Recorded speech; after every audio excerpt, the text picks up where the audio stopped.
The morning routine in the communication center of the Galactic Dominion had never been interrupted by anything more exciting than trade disputes or minor rebellion reports.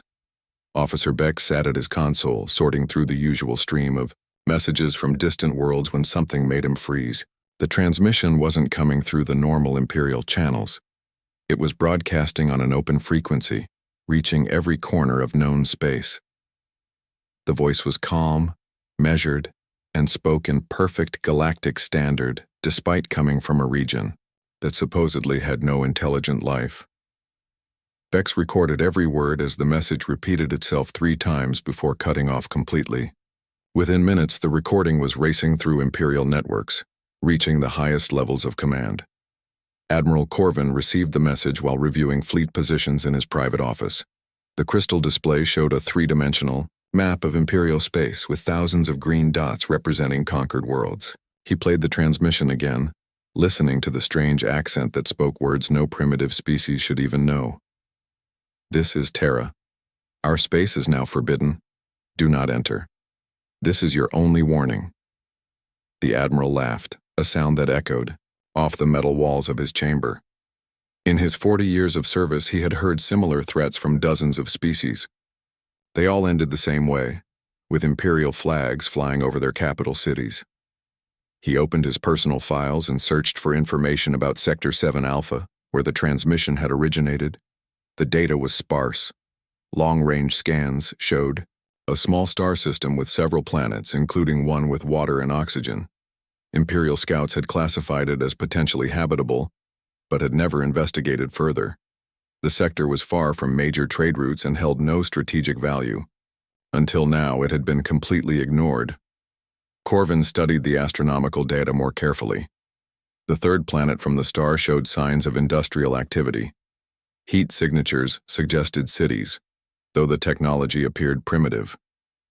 Radio emissions indicated basic electronics, nothing more advanced than what the Empire had conquered 1,000 times before.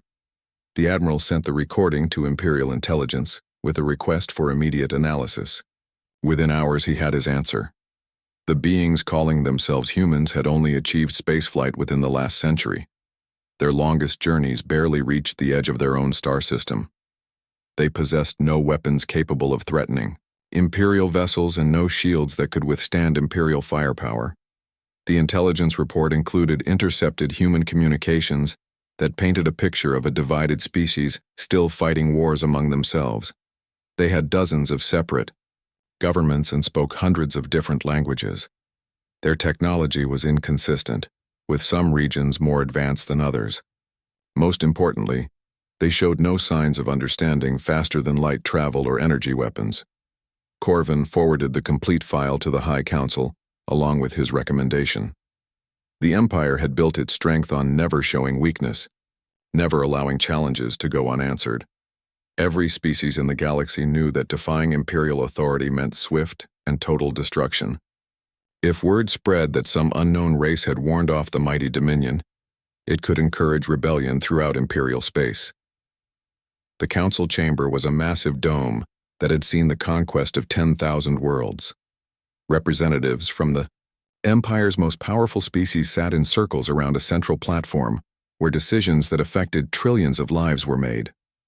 Today, they were discussing a planet most of them had never heard of. Emperor Valdris himself presided over the UR session. The aging ruler had expanded Imperial territory by 30% during his reign, and he wasn't about to let some primitive species tarnish his legacy. He listened to various opinions with growing impatience. Some council members suggested sending diplomatic envoys first. Others recommended economic pressure or technological demonstrations. A few even proposed ignoring the humans entirely, since their system held little value. But these voices were quickly shouted down by the war faction, led by General Nexar. The general was a massive being whose species had evolved on a high-gravity world. His people were among the Empire's most feared warriors, and he had personally led the conquest of over 200 planets. When he spoke, the entire chamber fell silent. "Every species we encounter watches how we respond to challenges," Nexar growled, his translated words carrying the weight of absolute certainty. If we allow primitives to dictate terms to us, every rebel and separatist in the galaxy will think they can do the same. We must crush this defiance before it spreads. The debate was brief and one-sided. Within an hour, the Council had voted unanimously to proceed with standard colonization protocols. The humans would be given one chance to surrender peacefully. If they refused, their world would be conquered and their species integrated into the Empire as a servant race. Admiral Corvin received his orders that same day. He was to take a battle group to the Terran system and establish Imperial authority. The mission was classified as routine, the kind of operation the Empire conducted several times each year. Corvin selected his most experienced crews and prepared for what he expected to be a quick and decisive campaign. The preparations took several weeks as ships were loaded with occupation forces and administrative personnel. The Empire's war machine was efficient but deliberate. They brought everything needed to establish permanent control: ground troops, construction equipment, communication arrays, and the bureaucrats who would govern the conquered territory. During this time, long-range sensors continued monitoring the Terran system. The humans showed no signs of military buildup or panic. Their radio communications remained normal, discussing mundane topics like weather and entertainment. They seemed either unaware of the approaching Imperial fleet or completely unconcerned by the threat. This puzzled some Imperial officers, but Corvin wasn't surprised. He had seen the same pattern before. Primitive species often couldn't grasp the reality of their situation until Imperial ships appeared in their skies. The humans would understand soon enough. The day of departure arrived with little ceremony. Imperial fleets launched constantly, and this mission seemed no different from dozens of others. Corvin stood in his command center, watching stars streak past as his ships entered hyperspace. In 3 days they would reach Terran space and put an end to this minor annoyance. He never imagined that those 3 days represented the final hours of Imperial expansion. The Empire had grown powerful by conquering the weak and dividing the strong. But they were about to encounter something completely outside their experience, a species that had deliberately chosen restraint over conquest, and whose patience had finally reached its limit. Space around the edges of the Terran system looked empty to Imperial sensors. Captain Threx commanded the battlecruiser Sovereign's Might as it led the Imperial battle group toward the third planet. His crew had performed this type of operation dozens of times before. The routine was always the same: arrive with overwhelming force, demand surrender, and begin occupation procedures. The bridge hummed with quiet efficiency as officers monitored their instruments. The Terran system appeared primitive and defenseless. No orbital stations, no weapon platforms, no military vessels of any significant size. Long-range scans detected several small ships moving between planets, but they looked like simple cargo, haulers or research vessels. Threx reviewed the tactical display with satisfaction. His battle group consisted of 12 heavy cruisers, 30 destroyers, and over 100 support vessels. Against this force, the humans could field perhaps a dozen ships that barely qualified as military craft. The outcome was never in doubt.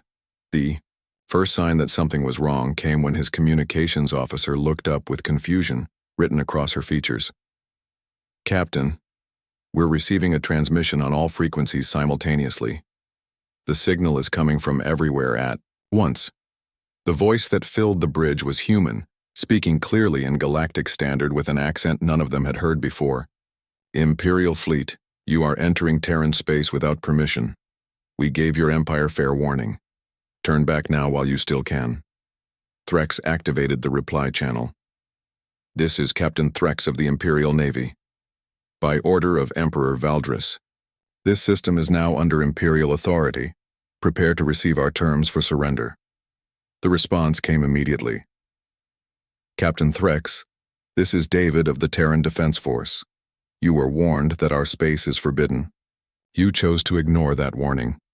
The consequences are entirely your responsibility." The transmission ended, leaving the Imperial bridge in puzzled silence. Threx had expected fear, anger, or desperate bargaining. The human's calm certainty was unsettling, but he pushed the feeling aside. Primitive species often tried psychological tactics when facing superior firepower. Continue on course, Threx ordered. Prepare landing forces and begin scanning for population centers. That was when reality shifted around them. The stars outside the viewports began moving in ways that violated every law of physics the Empire understood. Space itself seemed to bend and twist, creating impossible geometries that hurt to look at directly. The navigation computers started displaying readings that made no sense, distances that changed moment by moment, directions that led nowhere. Sensors are detecting massive gravitational distortions, the science officer reported, his voice tight with disbelief. Energy readings are off all scales. Captain, there are objects materializing around us that weren't there seconds ago. Human vessels appeared from nothing, surrounding the Imperial fleet in formations that should have been impossible to achieve. They weren't emerging from hyperspace or decloaking. They were simply existing where nothing had been before. But the Q ships themselves defied Imperial understanding of engineering and design. They were smaller than Imperial warships, but radiated power signatures that dwarfed anything in the battle group.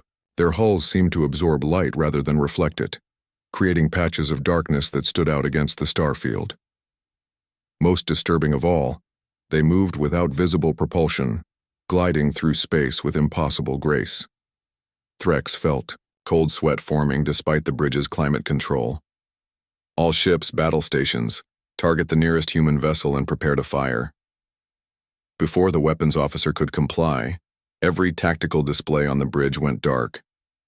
The main engines fell silent. Life support systems continued functioning, but every offensive and defensive system on the ship had simply stopped working. Throughout the fleet, the same thing was happening to every Imperial vessel simultaneously. Captain, the communications officer said in a whisper, "They're contacting us again." David's voice returned, still calm but carrying an undertone that made veteran warriors shift uncomfortably. "Captain Threx, we have temporarily disabled your weapons and engines. Your life support systems remain fully operational. We have no desire to harm you or your crews." "Impossible," Threx muttered, then raised his voice. "How did you do this? What technology are you using?" "Technology you cannot understand," David replied. "Your empire conquers through brute force and intimidation. You mistake destruction for strength. We learned long ago that true power comes from precision and restraint." The tactical display flickered back to life, showing something that made several bridge officers gasp. The human ships weren't just surrounding them.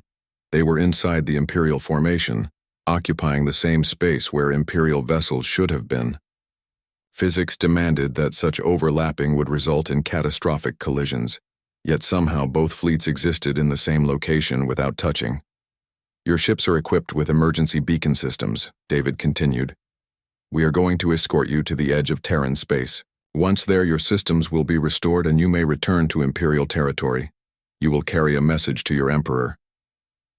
"We don't retreat," Threx said, though his voice lacked conviction. "Imperial forces do not surrender to primitives." "You are not surrendering, Captain. You are learning. Your empire believes it understands the nature of power, but you have encountered something beyond your experience. We could destroy your fleet without effort. We could reach into your ships and rearrange matter at the atomic level. We could fold space around you and leave you stranded between dimensions. But we choose not to." The human ships began moving, and the Imperial fleet moved with them whether their engines functioned or not. They were being carried through space like leaves on a gentle current, unable to resist or change course. The sensation was profoundly unsettling for warriors accustomed to controlling their own destiny. "Why?" Threx asked. "If you have this kind of power, why haven't you conquered the galaxy yourself?" "Because conquest is not strength, Captain. It is weakness disguised as power. Your empire spreads through the galaxy like a disease, consuming everything in its path.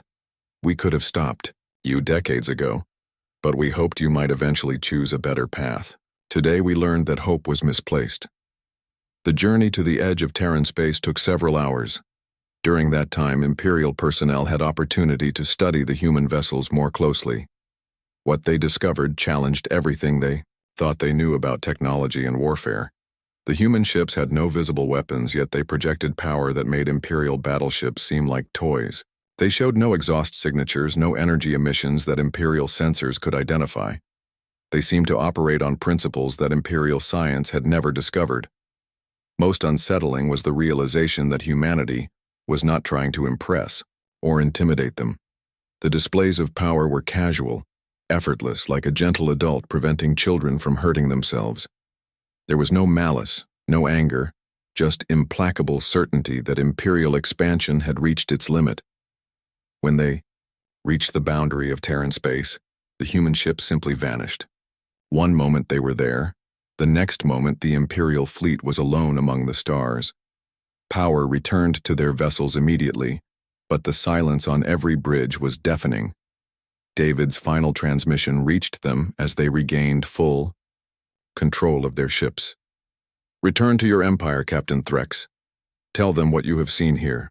Tell them that humanity protects what is ours, and that includes the innocent species your empire would devour. Your warning has been delivered. How your empire responds will determine what happens next." Threx looked at his tactical display, now showing empty space where moments before impossible ships had surrounded them. His hands shook as he gave the order to return to Imperial space. The most powerful battle group in the galaxy was fleeing from an enemy that had never fired a shot. The Imperial Palace had stood for over 1,000 years, its black towers reaching toward the stars like accusations against the sky. Inside its deepest chambers, emergency sessions were called only for the most critical threats to Imperial power.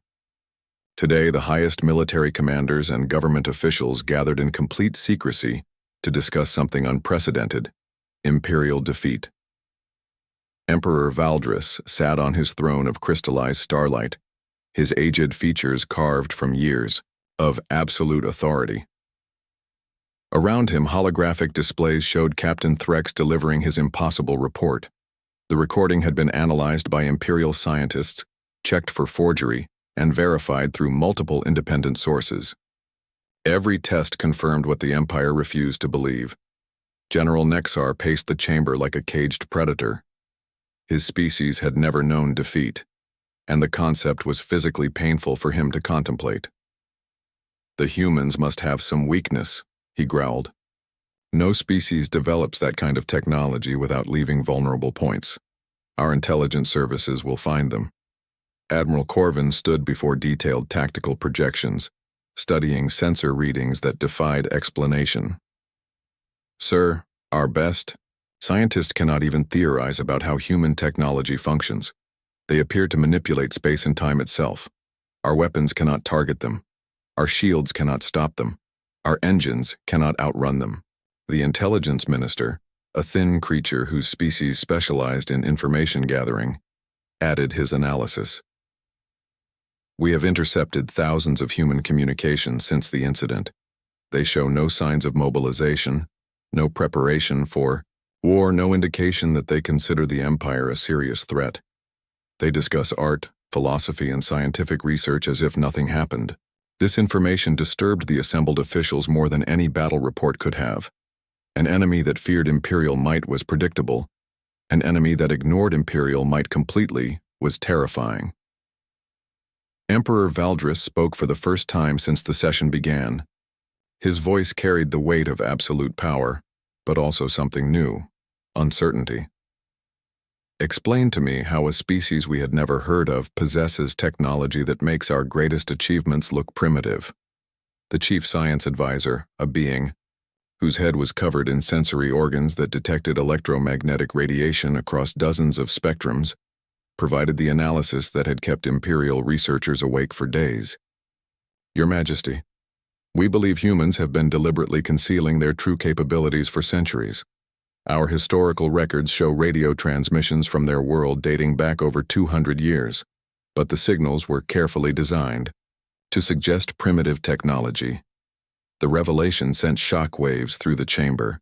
The Empire prided itself on intelligence gathering and technological superiority. The idea that some unknown species had been deceiving them for generations was almost incomprehensible. They have been watching us," the science advisor continued, "learning our methods, studying our expansion patterns, preparing for eventual contact.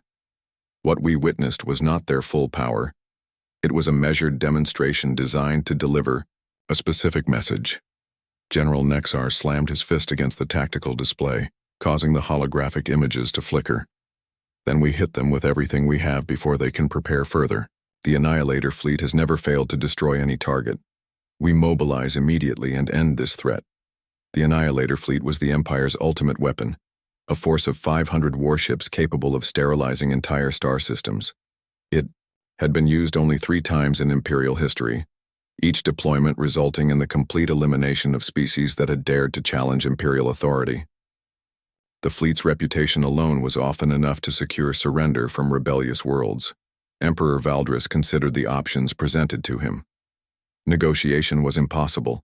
The Empire had never negotiated with inferiors, and any sign of weakness would encourage rebellion throughout Imperial space. Ignoring the humans was equally unacceptable, as it would suggest that Imperial authority could be challenged without consequences.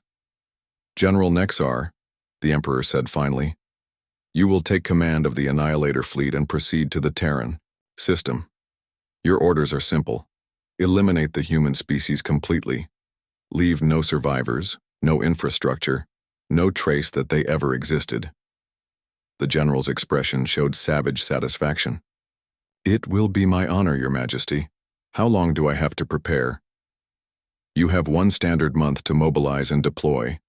Intelligence suggests humans have limited populations spread across only a few worlds. Even if their technology is advanced, they cannot possibly have the industrial capacity to match our numbers." Over the following weeks, the greatest military force in galactic history assembled in the outer regions of Imperial space. Ships arrived from across the Empire, each one a masterpiece of destructive engineering. The fleet included planet killers capable of cracking worlds apart, star bombers that could destabilize solar systems, and reality shapers that could literally erase matter from existence. General Nexar supervised every detail personally. His flagship, the Imperial Wrath, was a mobile fortress larger than most cities. Its weapon systems could reduce continents to ash in minutes, while its defenses had withstood attacks from entire rebel fleets. Surrounding it were ships that had conquered hundreds of worlds, crewed by veterans who had never known defeat. Meanwhile, long-range sensors continued monitoring the Terran system. Human activity appeared completely normal. Their ships continued routine commerce between planets. Their communications discussed mundane topics. They showed no signs of military preparation or defensive positioning. It was as if they remained unaware of the massive force preparing to destroy them. This puzzled some Imperial officers, but General Nexar found it encouraging. Either humans were too primitive to understand their danger, or they were paralyzed by fear. Either way, the outcome would be the same. Intelligence reports painted a picture of a species spread across just 12 worlds, with a total population of perhaps 20 billion individuals. Against the Annihilator fleet's firepower, these numbers were insignificant. The humans might have superior individual technology, but they lacked the vast industrial base that had made the Empire invincible. 3 days before deployment, General Nexar received an update from Imperial research facilities. Scientists had been analyzing every piece of data from Captain Threx's encounter, searching for weaknesses in human technology. Their findings were both encouraging and disturbing. The encouraging news was that human power seemed to require enormous energy expenditure. The reality-bending effects observed during the first contact must have drained massive resources. Humans probably could not maintain such capabilities for extended periods, especially when facing a fleet hundreds of times larger than the force they had previously encountered. The disturbing news was that human technology appeared to violate several fundamental laws of physics. Imperial scientists could not explain how humans achieved their effects, which made developing countermeasures impossible. The fleet would be attacking an enemy whose capabilities remained essentially unknown. General Nexar dismissed these concerns. Throughout Imperial history, superior numbers and firepower had overcome every technological advantage. No species, however advanced, could stand against the concentrated might of 500 warships designed for total annihilation. On Earth, humanity prepared for war.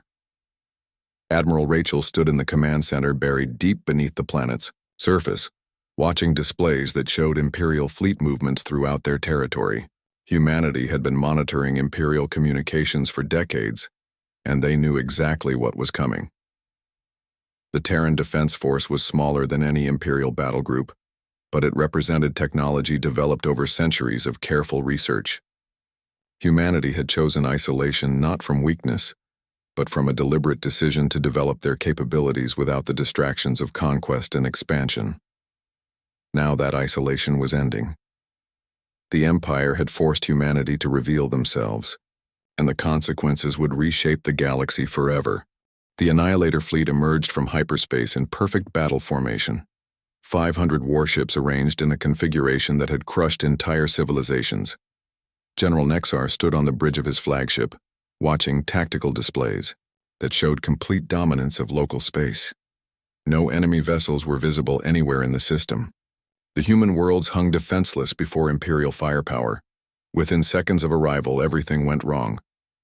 The first sign of trouble came from the navigation computers. Every ship in the fleet was suddenly reporting different positions, as if space itself was being rewritten around them. The tight formation that had taken hours to achieve dissolved into chaos as vessels found themselves scattered across impossible distances. "Report," General Nexar commanded, but his officers were staring at their instruments with expressions of complete bewilderment. "Sir, sensors show enemy contacts everywhere and nowhere," the tactical officer managed. "They appear to be occupying the same coordinates as our own ships, but we're not colliding. It's as if they exist in the same space but on a different level of reality." The main display showed the impossible. Human vessels appearing inside Imperial ships, passing through solid matter like ghosts. They moved without regard for physics, changing direction instantaneously and accelerating beyond anything the Empire had ever encountered. General Nexar activated the fleet-wide communication system. "All ships, engage targets immediately. Fire." Everything. The response was overwhelming. 500 Imperial warships unleashed enough firepower to crack planets. Energy beams that could melt continents. Missiles that could level cities. Reality-warping weapons that could erase matter from existence. The combined assault would have destroyed any fleet in known space. Every shot missed. The human vessels didn't dodge or use defensive screens. The Imperial weapons simply passed through them as if they weren't there. Worse, the weapons began targeting Imperial ships instead of human ones. Beams of pure destruction curved back on themselves, seeking their own sources. Missiles turned in flight to hunt their launchers. "They're turning our weapons against us," someone screamed over the communication channels. Imperial ships began exploding throughout the formation. The Devastator, a Planet Killer class vessel, was cut in half by its own main weapon. The Star Crusher vanished completely when its reality-warping missiles created a pocket of non-existence around it.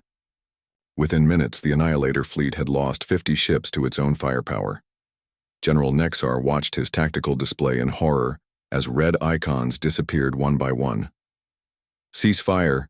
All ships cease fire immediately." The destruction stopped, but the human vessels continued their impossible dance through Imperial space. They were no longer just appearing inside ships. They were appearing inside the crew members themselves, existing in the same location without causing harm. Imperial warriors, the most feared fighters in the galaxy, were paralyzed by the sight of enemy technology that violated their basic understanding of existence. David's voice filled every communication channel simultaneously. "General Nexar, you have seen a small demonstration of our capabilities. Your weapons cannot harm us. Your defenses cannot stop us. Your ships are scattered across dimensions you cannot perceive. Do you wish to continue this engagement?" "How are you doing this?" Nexar demanded. "What kind of technology can manipulate reality itself?" "We learned to work with the fundamental forces of the universe rather than against them," David replied. "Your empire builds weapons that destroy. We developed tools that create and reshape. Your approach has reached its limits. Ours has barely begun." The human vessels suddenly became fully visible, revealing technology that made Imperial engineering seem primitive. Their ships were not built, They appeared to be grown, with organic curves that suggested living creatures rather than mechanical constructs. Most disturbing of all, they showed no weapon systems yet radiated power that dwarfed the remaining Imperial fleet. "I offer you the same choice we gave Captain Threx," David continued. "Withdraw from Terran space and carry our message to your Emperor, or remain here and learn why we declared our territory forbidden." General Nexar had never retreated from any battle in his long career. His species considered defeat worse than death. But he was facing something beyond his understanding, an enemy that could manipulate the very fabric of reality. His remaining ships were helpless against technology that treated the laws of physics as suggestions rather than absolute rules. "We are the Galactic Dominion," he said, pride warring with desperation. "We do not bow to any species." "Then you will learn humility through experience." What happened next would be discussed in hushed whispers throughout Imperial space for generations. The human vessels began demonstrating capabilities that challenged the sanity of everyone who witnessed them. They reached into Imperial ships and rearranged the molecular structure of weapons systems, turning plasma cannons into decorative sculptures and turning armor plating into crystalline artwork. They pulled energy directly from nearby stars and wove it into patterns of light that told stories. The history of every species the Empire had conquered, the suffering caused by Imperial expansion, the potential for a different kind of galactic civilization. The displays were beautiful and terrible, showing Imperial personnel exactly what their empire had done to countless worlds. But the most shocking demonstration came when the human vessels simply disappeared, taking half the remaining Imperial fleet with them. 300 warships, including General Nexar's flagship, found themselves in orbit around a planet that existed in another galaxy entirely. Through the viewports, they could see alien constellations and strange nebulae that belonged to completely different regions of space. "This is one of many galaxies where life has learned to coexist peacefully," David explained as his voice reached them across impossible distances. "Your ships are unharmed, but you are currently over 2 million light-years from Imperial space. We wanted you to see what cooperation could achieve instead of conquest." The planet below showed cities that seemed to grow from the landscape itself, with architecture that blended multiple species' aesthetic preferences into something greater than the sum of its parts. Ships from dozens of different civilizations shared orbital space peacefully, working together on projects that spanned star systems. "How long would it take us to return home?" General Nexar asked. "Using your current technology, approximately 50,000 years. However, we will return you to your own galaxy momentarily." This was simply an educational experience. Reality shifted again, and the Imperial fleet found itself back in Terran space. But the lesson had been delivered with surgical precision. Humanity had demonstrated that they could move Imperial forces anywhere in the universe without their consent or knowledge. Every tactical advantage the Empire possessed was meaningless against an enemy that could rewrite the rules of engagement at will. The final humiliation came when human vessels began appearing throughout Imperial space itself, not just near the border worlds but deep within Imperial territory, surrounding the most heavily defended installations. They appeared simultaneously at every major military base, every shipyard, every research facility. The message was clear. Humanity could have struck anywhere, any time, with complete impunity. The Empire's greatest strength, its vast territory and dispersed resources, had become meaningless against an enemy that could ignore distance and penetrate any defense. General Nexar received reports from across Imperial space. Human ships were visible but not threatening, simply demonstrating their presence at thousands of locations simultaneously. They made no aggressive moves, but their mere presence proved that Imperial security was an illusion. "We could have ended your empire decades ago," David said as human vessels began withdrawing from Imperial territory. "We could have prevented the suffering you have caused to countless species. We chose not to intervene, hoping you would eventually choose a better path. Today we learned that hope was misplaced." The Annihilator fleet, reduced to fewer than 100 operational vessels, limped back toward Imperial space. Behind them, The human ships vanished as suddenly as they had appeared, leaving only empty space and the memory of impossible technology. General Nexar sat in his command chair, staring at tactical displays that showed the scope of Imperial defeat. For the first time in his life, he understood what it meant to be completely outmatched. The Empire's greatest weapon had been neutralized without the loss of a single human life. The war was over before it had truly begun, and the galaxy would never be the same. The Imperial Palace had become a tomb of silence in the days following the Annihilator fleet's return. Emperor Valdris sat alone in his throne room, watching holographic reports from across his crumbling domain. Rebellions were erupting on dozens of worlds as news of Imperial defeat spread through secret networks. Species that had been conquered generations ago were suddenly declaring independence, knowing that Imperial forces could no longer enforce submission. The economic systems that had sustained the Empire for centuries were collapsing. Trade routes were being abandoned as merchants refused to pay Imperial taxes to a government that could no longer protect them. Resource extraction operations were shutting down as enslaved populations rose up against their overseers. The vast bureaucracy that had administered thousands of worlds was fragmenting as local officials chose loyalty to their homeworlds over service to the Empire. Admiral Corvin entered the throne room with news that made the situation even worse. Your Majesty, we are receiving transmissions from the Terran system. They are requesting diplomatic contact. Emperor Valdris felt the weight of absolute power transforming into the burden of absolute responsibility. For the first time in Imperial history, they were being summoned by a superior force. The roles had completely reversed, and the Empire was now the weaker party seeking terms from a stronger one. What are their conditions for this meeting? Valdris asked. They want to meet. On neutral territory, Corvin replied. There is an abandoned space station in the neutral zone that has been used for prisoner exchanges. They suggest we meet there with minimal escort vessels. The irony was not lost on either of them.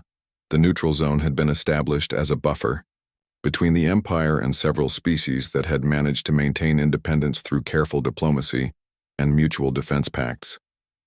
Now it would host negotiations that would determine the future of galactic civilization. 3 days later, Admiral Rachel arrived at the designated coordinates aboard a single human vessel that looked nothing like the reality-bending ships that had defeated the Annihilator fleet. This craft appeared almost primitive by comparison: metal hull, visible engines, conventional design principles. Only when Imperial sensors failed to penetrate its structure did Valdris realize that human technology could take any form they chose. The meeting took place in a conference room that had witnessed dozens of negotiations over the centuries. Space was deliberately neutral, with simple furnishings and no decorative elements that might favor one species over another. Emperor Valdris sat across a plain metal table from a human female, who looked unremarkable by Imperial standards, yet who represented power beyond anything the Empire had ever encountered. Admiral Rachel spoke in fluent Galactic Standard, though her accent carried hints of languages that had never been heard in Imperial space. Emperor Valdris, thank you for agreeing to this meeting. I know it must be difficult for someone accustomed to dictating terms to find himself in the position of receiving them. Valdris had ruled the galaxy's largest empire for 30 years, but he felt like a child in the presence of this quiet human. What do you want from us? We want you to understand the choice you now face, Rachel replied. Your empire is dissolving whether you acknowledge it or not. The question is whether that dissolution leads to chaos and suffering, or to something better for all the species involved. She activated a portable holographic display that showed the current state of Imperial territory. Red zones indicated open rebellion.